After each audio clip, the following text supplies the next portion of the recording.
नमस्कार विद्यार्थियों, स्वागत है आप सभी का पीएसपी के इस डिजिटल प्लेटफॉर्म पर। पिछले वीडियो में हम मेवाड़ के इतिहास में महाराणा कुंभा के बारे में पढ़ रहे थे। महाराणा कुंभा का जीवन परिचय देखा था, किस तरीके से उन्होंने अपने पिता की हत्या का बदला लिया था उसके ऊपर बात की थी, और उनके द्वारा सारंगपुर विजय या मालवा विजय के उपलक्ष्य में विजय स्तंभ का निर्माण करवाया गया था। इसी क्रम में अपन आगे बढ़ते हैं तो एक छोटा सा यहाँ एक टॉपिक और है जिसकी अपन बात कर लेते हैं। एक तो कीर्ति स्तंभ प्रशस्ति है, एक जैन प्रशस्ति है या जैन कीर्ति प्रशस्ति है। ये भी चित्तौड़ में ही है, ध्यान रखना। इसका निर्माण भी कहाँ पर हुआ है? चित्तौड़गढ़ में हुआ है। और इसका निर्माण किसके द्वारा करवाया गया था? ये ध्यान रखना, ये जैन व्यापारी, ये किसके द्वारा? जैन व्यापारी था जीजा, या इसको जीजा शाह बघेरवाल के नाम से जाना जाता है। ये कितना मंजिला इमारत है? तो ध्यान रखना, ये 7 मंजिला इमारत है। आपने देखा था कि जो विजय स्तंभ है वो 9 मंजिला इमारत है। विजय स्तंभ 9 मंजिला इमारत है और वहीं कीर्ति स्तंभ 7 मंजिला इमारत है, जिसका निर्माण जैन व्यापारी जीजा शाह बघेरवाल ने करवाया था। इसके ऊपर एक महत्वपूर्ण बात जो ध्यान रखनी है, ये प्रथम जैन तीर्थकर, प्रथम जैन तीर्थकर, प्रथम जैन तीर्थकर भगवान आदिनाथ को समर्पित है, आदिनाथ को समर्पित है। तो ध्यान रखना, इसको आदिनाथ स्मारक भी कहा गया है, इसको आदिनाथ स्मारक भी कहा गया है। प्रथम जैन तीर्थकर किसको? भगवान आदिनाथ को समर्पित है, तो इसको आदिनाथ स्मारक के भी नाम से जाना जाता है। ध्यान रखना, कीर्ति स्तंभ प्रशस्ति की रचना विजय स्तंभ की 9वीं मंजिल पर की गई है, जिसकी रचना अत्रि भट्ट ने और इसको पूरा किया था महेश भट्ट ने, जिसके ऊपर मेवाड़ का इतिहास लिखा है। वहीं इसी के समकक्ष दूसरी इमारत जैन कीर्ति स्तंभ है। आगे बात करें अपन, अब वापस कुंभा के ऊपर चलते हैं कि कुंभा के जीवन काल में और क्या क्या घटनाएं घटित हुई, उसके ऊपर अपन बात करें तो देखो, महाराणा कुंभा ने क्या किया? अपने पिता की हत्या का तो बदला ले लिया, लेकिन उसके सामने अब सबसे बड़ी समस्या थी कि रणमल राठौड़ के प्रभाव को कम करना है। तो देखो हुआ क्या कि रणमल राठौड़ द्वारा क्या हुआ कि जो सिसोदिया सरदार था राघवदेव सिसोदिया, राघवदेव सिसोदिया, राघवदेव सिसोदिया की हत्या किसके द्वारा कर दी गई? रणमल राठौड़ के द्वारा कर दी गई। रणमल राठौड़ द्वारा कर दी गई कि मेवाड़ में जब राठौड़ों का प्रभाव था तो रणमल राठौड़ ने अपना प्रभाव का इस्तेमाल करते हुए मेवाड़ी सरदार राघवदेव सिसोदिया की हत्या कर दी। अब राघवदेव सिसोदिया की हत्या कर दी गई तो यहाँ हंसाबाई द्वारा राणा चोंडा को पुनः मेवाड़ बुलाया गया। राणा चोंडा को पुनः मेवाड़ बुलाया, ध्यान रखना। अब राणा चोंडा जो मांडू चले गए थे, ये पुनः कहाँ आ चुके हैं? मेवाड़ आ चुके हैं। हंसाबाई द्वारा राणा चोंडा को पुनः मेवाड़ बुलाया गया, क्योंकि राघवदेव सिसोदिया की हत्या राठौड़ों द्वारा कर दी गई है और राठौड़ अपने प्रभाव को जमाए हुए रखना चाहते हैं।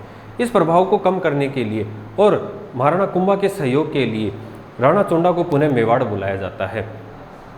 आगे अपन बात करें, आगे क्या होता है कि रणमल राठौड़ की एक दासी होती है, रणमल राठौड़ की दासी थी भारमली। कहते हैं कि रणमल राठौड़ की दासी तो भारमली थी, लेकिन ये भारमली वास्तविकता में महाराणा कुंभा से प्रेम करती थी। हुआ क्या कि रणमल राठौड़ द्वारा अपनी दासी भारमली को कहा गया कि कुंभा को जहर देके इसके जीवन का अंत कर दो, लेकिन भारमली द्वारा कुंभा को जहर नहीं दिया गया और ये बात जाकर इन्होंने कुंभा को बता दी, और कुंभा ने इनको कहा कि आप रणमल राठौड़ के जीवन का अंत कर दो। तो यहाँ क्या हुआ कि भारमली द्वारा किसके कहने पर? कुंभा के कहने पर, भारमली द्वारा कुंभा के कहने पर रणमल राठौड़ को जहर दिया गया, जिसके कारण रणमल राठौड़ की क्या हो गई? मृत्यु हो गई। कुछ इतिहासकार कहते हैं कि इसको इतनी अधिक शराब पिलाई गई कि ये शराब के नशे में चारपाई पर लेट गया और इसको फिर रस्सियों से बांधकर इसकी गर्दन को तलवार से काट दिया गया। इसकी गर्दन को तलवार से काट दिया गया। तो यहाँ पर क्या हुआ कि रणमल राठौड़ का क्या हुआ, रणमल राठौड़ की हत्या हो गई है। रणमल राठौड़ की हत्या हो गई है। रणमल राठौड़ की हत्या किसके द्वारा की गई? इनकी दासी भारमली के द्वारा की गई। और दासी कौन थी? भारमली। किसके कहने पर हत्या हुई है? महाराणा कुंभा के कहने पर हत्या हुई है। और यहाँ पर रणमल राठौड़ का अंत हो चुका है। अब रणमल राठौड़ का एक पुत्र था। रणमल राठौड़ का जो पुत्र था उसका क्या नाम था? राव जोधा, जिसके बारे में आप भली भांति परिचित हैं। रणमल राठौड़ का जो पुत्र था राव जोधा, राव जोधा जिसने जोधपुर शहर बसाया था और मेहरानगढ़ दुर्ग की स्थापना की थी। तो ये राव जोधा यहाँ से भागकर बीकानेर के काहुनी गांव पहुंचता है। बीकानेर के काहुनी गांव में शरण लेता है। ध्यान रखना कि राव जोधा कहाँ शरण लेता है? जब दासी भारमली द्वारा रणमल राठौड़ की हत्या कर दी जाती है तो राव जोधा यहाँ से भागता है। और देखो इसके लिए मेवाड़ में एक कहावत भी चलती है कि भाग जोधा भाग, तेरो रणमल मारो जाए। तो राव जोधा महलों से भागते हैं और बीकानेर के काहुनी गांव में शरण लेते हैं। इधर राणा चोंडा क्या करते हैं? राणा चोंडा मंडोर पर अधिकार कर लेते हैं। चोंडा द्वारा मंडोर पर अधिकार कर लिया जाता है। राणा चोंडा द्वारा मंडोर पर अधिकार कर लिया जाता है। तो इस प्रकार राव जोधा जोधपुर भी नहीं पहुंच पा रहे हैं और मेवाड़ से भी इनका निष्कासन हो गया है, क्योंकि इन्होंने बीकानेर के काहुनी गांव में शरण ले ली है। अब सबसे बड़ी समस्या थी जोधा, और हंसाबाई के सामने जो सबसे बड़ी समस्या थी वो राव जोधा और महाराणा कुंभा कि इन दोनों के बीच में सुलह कैसे करवाई जाए। तो इसके लिए ध्यान रखना कि एक संधि हुई थी। इसके लिए अपन बात करें 1453 में एक संधि हुई थी जिसको किस नाम से जाना गया? आवल बावल की संधि। आवल बावल की संधि 1453 में एक संधि हुई थी जिसको किस नाम से जाना गया? आवल बावल की संधि। पाली के पास एक जगह पड़ती है, उस जगह को किस नाम से? आवल बावल के नाम से जाना गया। ये किसके सहयोग से हुई थी? किसने मध्यस्थता की? हंसाबाई द्वारा। ध्यान रखना ये संधि किसके द्वारा करवाई गई? हंसाबाई द्वारा। और किस किस के बीच में हुई थी ये? कुंभा के बीच में और जोधा के बीच में, राव जोधा के बीच में। और इस संधि के द्वारा एक तो मेवाड़ और मारवाड़ की सीमाओं का निर्धारण हुआ था। ध्यान रखना इस संधि के द्वारा क्या हुआ था? मेवाड़ और मारवाड़ की सीमाओं का निर्धारण किस संधि के द्वारा हुआ है? आवल बावल की संधि के द्वारा। किसने करवाई है? हंसाबाई के द्वारा। किस किस के बीच में हुई है? महाराणा कुंभा और राव जोधा के बीच में। इस संधि की विशेषता क्या है? इससे मेवाड़ और मारवाड़ की सीमाओं का निर्धारण हुआ है।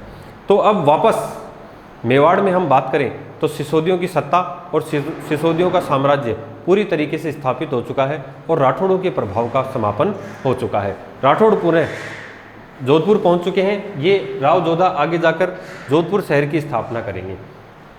यहाँ पर संधि हो गई।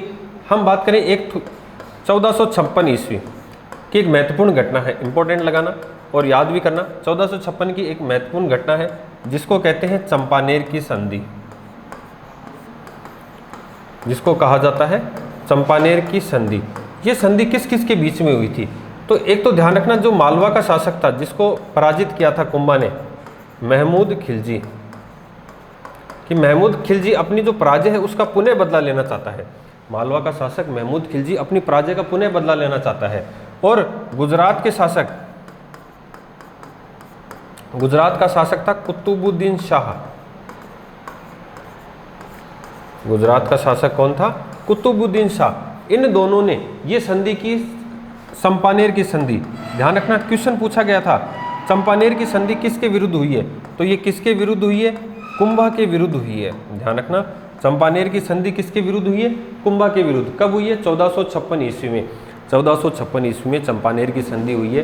क्यों हुई है? क्योंकि मालवा के शासक महमूद खिलजी अपनी हार का बदला लेना चाहते हैं और ये गुजरात के शासक के साथ सहयोग करते हैं कि हम दोनों मिलकर किसको पराजित कर देंगे, कुंभा को पराजित कर देंगे। लेकिन कुंभा ने इस संधि को क्या कर दिया, विफल कर दिया। ये भी ध्यान रखना, कुंभा ने इस संधि को विफल कर दिया।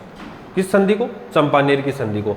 कैसे ये विफल किया कि 1457 ईस्वी में बदनौर का युद्ध हुआ था। 1457 ईस्वी में बदनौर का युद्ध हुआ था और बदनौर के युद्ध में इनको क्या करता है, पराजित करता है। कुंभा द्वारा इनको पराजित किया गया और यहीं पर कुशाल माता के मंदिर का निर्माण करवाया। कुशाल माता के मंदिर का निर्माण। तो ये क्वेश्चन भी एक अलग से तैयार हो गया कि कुशाल माता के मंदिर का निर्माण किसके द्वारा किया गया, तो ये किसके द्वारा किया गया, कुंभा के द्वारा किया गया। 1457 में बदनौर के युद्ध में कुंभा द्वारा जो चंपानेर की संधि थी उसको विफल कर दिया गया। चंपानेर की संधि महाराणा कुंभा के विरुद्ध हुई थी, जिसमें मालवा का शासक महमूद खिलजी और गुजरात का शासक कुतुबुद्दीन दोनों शामिल थे। लेकिन कुंभा ने इनको पराजित कर दिया और इस विजय के उपलक्ष्य में बदनौर भीलवाड़ा में कुशाल माता के मंदिर का निर्माण करवा दिया। तो ये तो थी कुंभा की महत्वपूर्ण जो विजय थी उनसे संबंधित कहानी कि किस प्रकार इन्होंने अपने पिता की हत्या का बदला लिया और किस प्रकार इन्होंने रणमल राठौड़ के प्रभाव को कम किया। लेकिन हम बात करें कि महाराणा कुंभा को इतिहास में उनके सांस्कृतिक योगदान के लिए बहुत महत्वपूर्ण तरीके से जाना जाता है। तो थोड़ी सी हम जो बात करेंगे आज वो महाराणा कुंभा के सांस्कृतिक योगदान से संबंधित करेंगे। तो मोस्ट इंपॉर्टेंट, शुरुआत करते हैं महाराणा कुंभा का सांस्कृतिक योगदान। महाराणा कुंभा का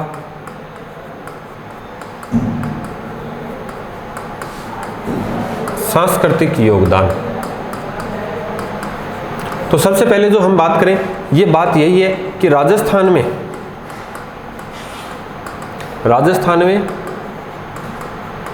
स्थापत्य कला का जो जनक है,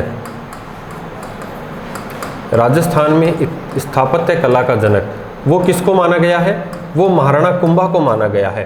ध्यान रखना, राजस्थान में स्थापत्य कला या कला और संस्कृति का जो जनक है वो किसे कहा गया है, वो महाराणा कुंभा को कहा गया है।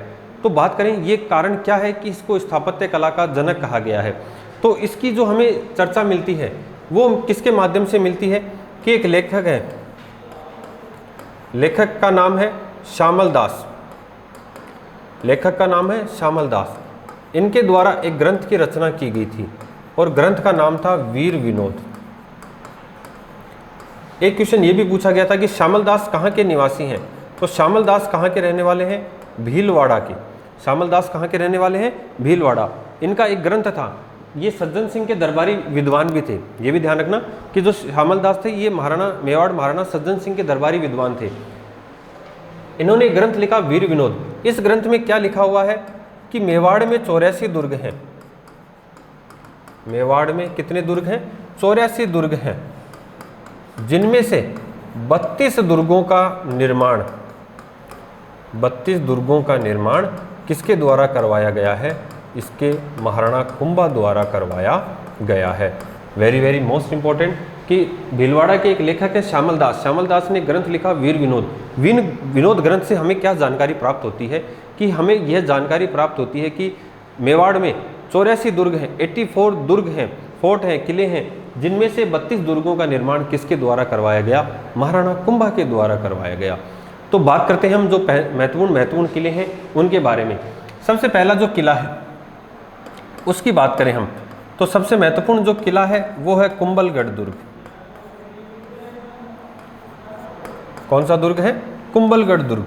कहाँ पर है, तो ये भी ध्यान रखना राजसमंद में है। कुंभलगढ़ दुर्ग कहाँ पर है, राजसमंद में।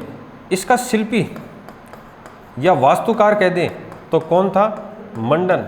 ये कुंभा का प्रधान वास्तुकार भी था। ये महाराणा कुंभा का क्या था, प्रधान वास्तुकार भी था।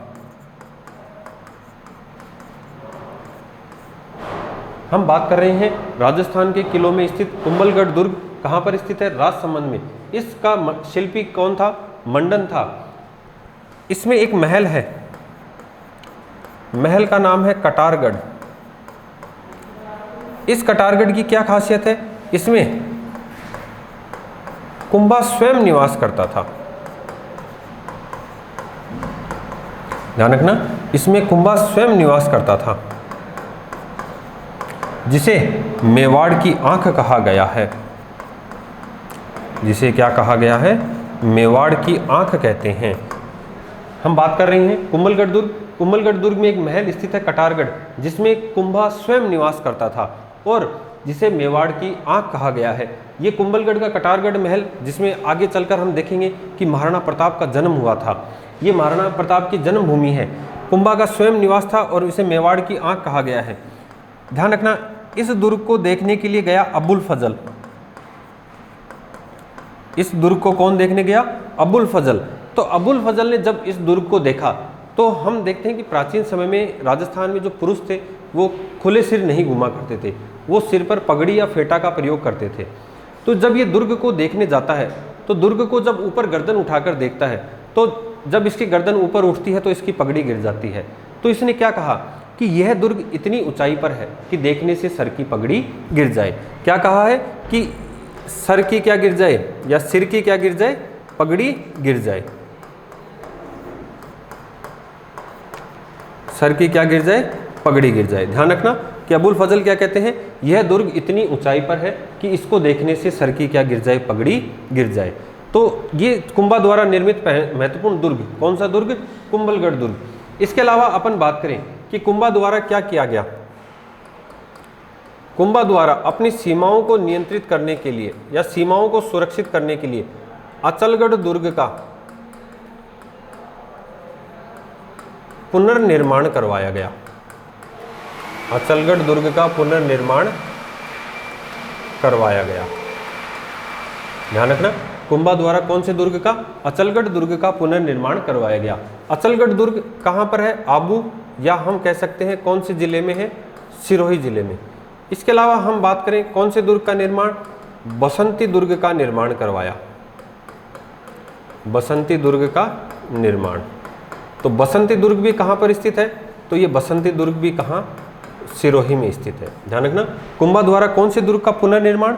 अचलगढ़ दुर्ग का पुनर्निर्माण करवाया गया, क्योंकि जो बाह्य आक्रमण होते थे वो सिरोही के रास्ते से होते थे। तो अपनी सीमाओं को सुरक्षित करने के लिए इन्होंने इस दुर्ग का पुनर्निर्माण करवाया। बसंती दुर्ग का निर्माण भी करवाया। और बसंती दुर्ग कहाँ पर स्थित है? सिरोही में स्थित है। इसके अलावा हम बात करें, इन्होंने मचान दुर्ग, मचान दुर्ग, ये मचान दुर्ग भी कहाँ पर है? ये भी सिरोही में है। इसके अलावा भोमट का किला, इसके अलावा किसका निर्माण करवाया इन्होंने? भोमट का किला। भोमट का किला, ठीक है। ये जो डूंगरपुर और बांसवाड़ा वाला जो क्षेत्र है, डूंगरपुर और बांसवाड़ा वाला जो क्षेत्र है, इस क्षेत्र में जो निर्माण करवाया गया वो कौन सा था? भोमट के किले का निर्माण। तो ये निर्माण किसके द्वारा करवाए गए हैं? ये महाराणा कुंभा के। इसके अलावा हमने एक अभी अपन ने पढ़ा कि बदनौर, बदनौर में किसका? बदनौर में क्या करवाया? मंदिर का निर्माण करवाया। बदनौर में क्या करवाया? मंदिर का निर्माण करवाया। तो हम बात करें कौन से मंदिर का? तो कुशाल माता के मंदिर का निर्माण। कुशाल माता के मंदिर का निर्माण ये कहाँ करवाया? ये बदनौर भीलवाड़ा। कुशाल माता के मंदिर का निर्माण करवाया कहाँ पर? बदनौर भीलवाड़ा। इसके अलावा हम बात करें, इन्होंने कुंभ श्याम मंदिर, कुंभ श्याम मंदिर का भी निर्माण करवाया। कुंभ श्याम मंदिर का भी निर्माण करवाया। कहाँ करवाया? चित्तौड़गढ़ दुर्ग में। कुंभ श्याम मंदिर का निर्माण करवाया कहाँ पर? चित्तौड़गढ़ दुर्ग में। और इसके अलावा बात करें, कुंभलगढ़ दुर्ग में भी इस मंदिर का निर्माण करवाया। कौन से दुर्ग में? कुंभलगढ़ दुर्ग में भी इस मंदिर का क्या करवाया गया? निर्माण करवाया गया। किसके द्वारा करवाया गया? महाराणा कुंभा। तो स्थापत्य में हम यदि योगदान की बात करें तो प्रमुख जो योगदान है वो अचलगढ़ दुर्ग का पुनर्निर्माण करवाया सिरोही में, बसंती दुर्ग का निर्माण, मचान दुर्ग, ये तीनों सिरोही में, भोमट का किला डूंगरपुर बांसवाड़ा वाले क्षेत्र में, कुशाल माता के मंदिर का निर्माण बदनौर भीलवाड़ा और कुंभ श्याम मंदिर का निर्माण चित्तौड़गढ़ और कुंभलगढ़ में करवाया। इसके अलावा हम आगे बात करें, इनका जो शासनकाल था, उस शासनकाल के दौरान चित्तौड़ में भंडारी वेलगा द्वारा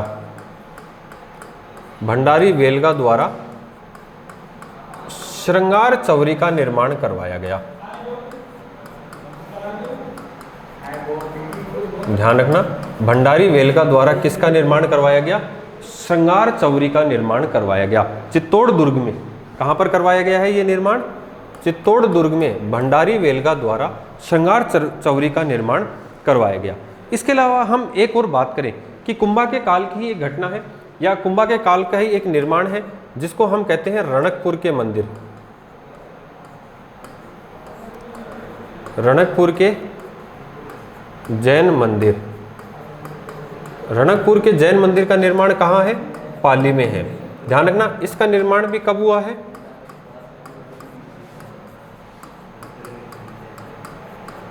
कुंभा के काल में। रणकपुर के जैन मंदिर का निर्माण कहाँ हुआ है? पाली में। और किसके काल में हुआ है? कुंभा के काल में हुआ है।